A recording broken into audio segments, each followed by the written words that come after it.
ইরানিরা যেটা পারে নাই বাংলার দামাল ছেলেরা সেটা পারবে। আমার কথা হচ্ছে এটা। এমনি এমনি বলি না। রাসূলুল্লাহ সাহাবীদের কি ছিল আপনি বলেন? পেটে ভাত ছিল, অস্ত্র ছিল, সংখ্যা ছিল, কিচ্ছু না, লেখাপড়া জানতো না। সেই নিরক্ষর সাহাবীদেরকে দিয়ে রাসূলুল্লাহ অর্ধ দুনিয়াতে ইসলাম প্রতিষ্ঠা করেছেন, করেননি? তিনি করেছেন। সেই আল্লাহর সাহায্য আসবে ইনশাআল্লাহ। সাম্রাজ্যবাদী শক্তি বাংলার মাটিতে ওরা ধরা পড়বে। কি বলেন? আমি দেখতে পাচ্ছি পুরো মুসলমান জাতির উপরে একটা আগ্রাসন চলছে, সর্বব্যাপী আগ্রাসন। হিন্দু মারে, বৌদ্ধ মারে, খ্রিস্টানে মারে, আপনার হলো কমিউনিস্ট মারে, সবাই মারে, ইয়াহুদিরা মারে। মুসলমানরা একমাত্র নিপীড়িত দুনিয়া, তার কেউ না। 24 লক্ষ জনগোষ্ঠীর গাজা উপত্যকা, সেখানে 23 লক্ষ উদ্বাস্তু আর 1 লক্ষ কিল্ড। 5% মানুষকে হত্যা করা হয়েছে, বাড়িঘর ধ্বংস করে দেওয়া হয়েছে, শিক্ষা প্রতিষ্ঠান, হাসপাতাল কিচ্ছু নাই। 10,000 মানুষ অলরেডি ধ্বংসস্তূপের নিচে চাপা পড়ে আছে, তাদের লাশ পর্যন্ত উদ্ধার করতে পারেনি।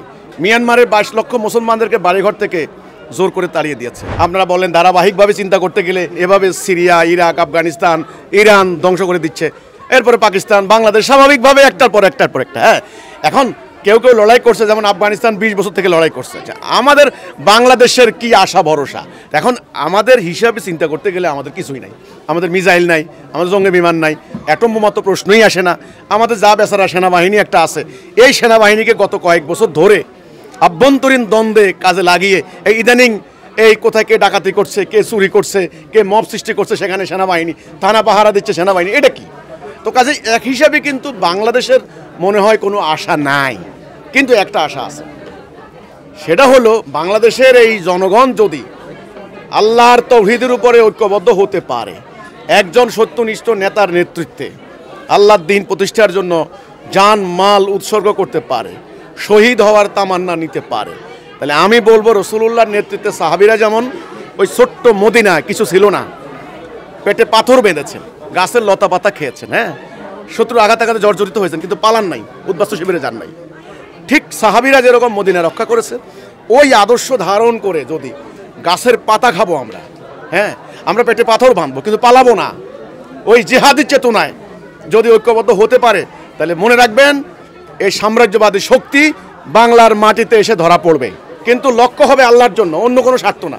রাজনৈতিক ক্ষমতা, আঞ্চলিক ক্ষমতা এই ধরনের হলে হবে না। শুধু আল্লাহর দ্বীন প্রতিষ্ঠা, একজন সত্যনিষ্ঠ নেতার আন্ডারে জানমাল দিয়ে যদি আমরা আগাইতে পারি, ইনশাআল্লাহ সাম্রাজ্যবাদী শক্তি বাংলার মাটিতে ওরা ধরা পড়বে। কি বলেন? যারা আল্লাহর প্রতি ঈমান আনে তারা মোমেন, তারা যারা দ্বীন প্রতিষ্ঠার জন্য জিহাদ করে তাদের সাহায্য করবেন আল্লাহ, আল্লাহর ফেরেশতা দিয়া।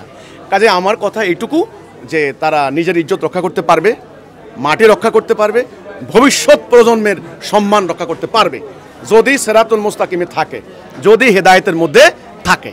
আমাদের ধর্মীয় দলগুলোর অবস্থা দেখলে আপনার আশা নাই না, আশা আছে ইনশাআল্লাহ। দেখবেন ঈমান আনলে সব ঠিক। হিজবুত তাওহীদ প্রচলিত কোনো রাজনৈতিক দলের মতো নয়, হিজবুত তাওহীদ কোনো উগ্রবাদী সংগঠন নয়। হিজবুত তাওহীদ আইন শৃঙ্খলা মান্য করে আল্লাহর দেওয়া বিধান মানব জীবনের প্রতিষ্ঠার সংগ্রাম করছে, এবং এই হিজবুত তাওহীদ আল্লাহর, এই সিরাতুল মুস্তাকিম আল্লাহর। ইনশাআল্লাহ হিজবুত তাওহীদের সাথে আল্লাহ আছেন, থাকবেন, হিজবুত তাওহীদের বিজয় নিশ্চিত। দেখেন, আমি যে আগ্রাসনের কথা বলেছি এটা এখন দিনের আলোর মতো পরিষ্কার। এটা কোনো এত তত্ত্ব উপাত্ত দিয়ে বোঝানোর কিছু নাই। আপনারা দেখেন, গত 1 বছর থেকে ফিলিস্তিনের 1 লক্ষ মুসলমানকে হত্যা করা হয়েছে, কোনো বিচার নাই। মানবাধিকার সংস্থা নীরব, জাতিসংঘ নীরব, এমনকি মুসলমানদের সংগঠন যেগুলো ওয়াইসি, আরব লীগ, সবাই কিন্তু কবরের নীরবতা, কিছু করার নাই। এমন আগ্রাসন আপনি বলবেন না। 24 লক্ষ জনগোষ্ঠীর গাজা উপত্যকা, সেখানে 23 লক্ষ উদ্বাস্তু আর 1 লক্ষ কিল্ড। 5% মানুষকে হত্যা করা হয়েছে, বাড়িঘর ধ্বংস করে দেওয়া হয়েছে, শিক্ষা প্রতিষ্ঠান, হাসপাতাল কিচ্ছু নাই। 10,000 মানুষ অলরেডি ধ্বংসস্তূপের নিচে চাপা পড়ে আছে, তাদের লাশ পর্যন্ত উদ্ধার করতে পারেনি। মিয়ানমারের 22 লক্ষ মুসলমানদেরকে বাড়িঘর থেকে জোর করে তাড়িয়ে দিয়েছে। এর থেকে বড় আগ্রাসন আপনি কি বলতে পারেন? আর বাংলাদেশের চতুর্দিকে হাজার হাজার মুসলমানদেরকে অবৈধ অনুপ্রবেশকারী ইত্যাদি আখ্যা দিয়ে তাদেরকে সীমান্তের ওই পারে জড়ো করেছে, বাংলাদেশকে জোর করে আপনার হলো পুশ ইন করার জন্য, মানে প্রবেশ করিয়ে দেওয়ার জন্য। তো কাজে আমি দেখতে পাচ্ছি পুরো মুসলমান জাতির উপরে একটা আগ্রাসন চলছে, সর্বব্যাপী আগ্রাসন। হিন্দু মারে, বৌদ্ধ মারে, খ্রিস্টানে মারে, আপনার হলো কমিউনিস্ট মারে, সবাই মারে, ইয়াহুদিরা মারে। তো কাজে এই আগ্রাসন থেকে বাঁচতে হলে আমি মনে করি মুসলমানদেরকে এখন ঐক্যবদ্ধ হতে হবে, ঐক্যের চেতনায় তাদেরকে উদ্বুদ্ধ হতে হবে। এবং ঐক্যবদ্ধ হয়ে একটা আদর্শ ধারণ করতে হবে। আগ্রাসন যে হচ্ছে এটা একটা বাচ্চা শিশু বুঝতে পারে, আপনারা কি বুঝতে পারছেন না? আগ্রাসন হচ্ছে মুসলমানদের উপরে, এবং একেবারে 8 কোটি মুসলমান উদ্বাস্তু, এরপরেও বলবেন না আগ্রাসন নাই। তাহলে আগ্রাসন কাকে বলে? আগ্রাসন কাকে বলে আমি জানতে চাই। মুসলমানরা একমাত্র নিপীড়িত দুনিয়া, তার কেউ না। না দুনিয়াবি না। আপনি যে বললেন যে হ্যাঁ, যেমন ইরানে 12 দিনের যুদ্ধে অনেক ক্ষয়ক্ষতি হয়েছে, তবু ইরান একা লড়াই করে টিকে থাকার চেষ্টা করেছে। আপনারা বলেন ধারাবাহিকভাবে চিন্তা করতে গেলে আপনার ওরা তিউনিশিয়া, ওরা মিশর, ওরা আপনার হলো প্যালেস্টাইন, এভাবে সিরিয়া, ইরাক, আফগানিস্তান, ইরান ধ্বংস করে দিচ্ছে। এরপরে পাকিস্তান, বাংলাদেশ স্বাভাবিকভাবে একটার পর একটা। হ্যাঁ, এখন কেউ কেউ লড়াই করছে, যেমন আফগানিস্তান 20 বছর থেকে লড়াই করছে। আমাদের বাংলাদেশের কি আশা ভরসা? এটা আপনি বলেন যে বাংলাদেশের অবস্থান, বাংলাদেশের 55,600 বর্গমাইলের একটা রাষ্ট্র, এখানে মানুষ আর মানুষ, এখানে প্রায় 17 কোটি মানুষ, হ্যাঁ 16 কোটি সামথিং, 17 কোটি প্রায় কাছাকাছি। এর মধ্যে 15 কোটি আছে খালি মুসলমান। এখন আমাদের হিসাবে চিন্তা করতে গেলে আমাদের কিছুই নাই। আমাদের মিসাইল নাই, আমাদের জঙ্গি বিমান নাই, অ্যাটম বোমা তো প্রশ্নই আসে না। আমাদের যা বেচারা সেনাবাহিনী একটা আছে, এই সেনাবাহিনীকে গত কয়েক বছর ধরে আভ্যন্তরীণ দ্বন্দ্বে কাজে লাগিয়ে এই ইদানিং এই কোথায় কে ডাকাতি করছে, কে চুরি করছে, কে মব সৃষ্টি করছে, সেখানে সেনাবাহিনী থানা পাহারা দিচ্ছে সেনাবাহিনী। এটা কি? তো কাজে এক হিসাবে কিন্তু বাংলাদেশের মনে হয় কোনো আশা নাই, কিন্তু একটা আশা আছে। সেটা হলো বাংলাদেশের এই জনগণ যদি আল্লাহর তাওহীদের উপরে ঐক্যবদ্ধ হতে পারে, একজন সত্যনিষ্ঠ নেতার নেতৃত্বে আল্লাহর দ্বীন প্রতিষ্ঠার জন্য জান মাল উৎসর্গ করতে পারে, শহীদ হওয়ার তামান্না নিতে পারে, তাহলে আমি বলবো রাসূলুল্লাহর নেতৃত্বে সাহাবীরা যেমন ওই ছোট্ট মদিনা কিছু ছিল না, পেটে পাথর বেঁধেছেন, গাছের লতা পাতা খেয়েছেন, হ্যাঁ শত্রু আঘাতে জর্জরিত হয়েছেন, কিন্তু পালান নাই, উদ্বাস্তু শিবিরে যান নাই। ঠিক সাহাবীরা যেরকম মদিনা রক্ষা করেছে, ওই আদর্শ ধারণ করে যদি গাছের পাতা খাবো আমরা, হ্যাঁ আমরা পেটে পাথর বাঁধবো কিন্তু পালাবো না, ওই জিহাদি চেতনায় যদি ঐক্যবদ্ধ হতে পারে, তাহলে মনে রাখবেন এই সাম্রাজ্যবাদী শক্তি বাংলার মাটিতে এসে ধরা পড়বে। এটা আমি বলতে পারি। এই হলো কথা। এক ইসলামী দল আরেক ইসলামী দলের কথাই শুনতে পারে না। না, ওদের হিসাব বাদ দেন ভাই, ওদের হিসাব বাদ দেন।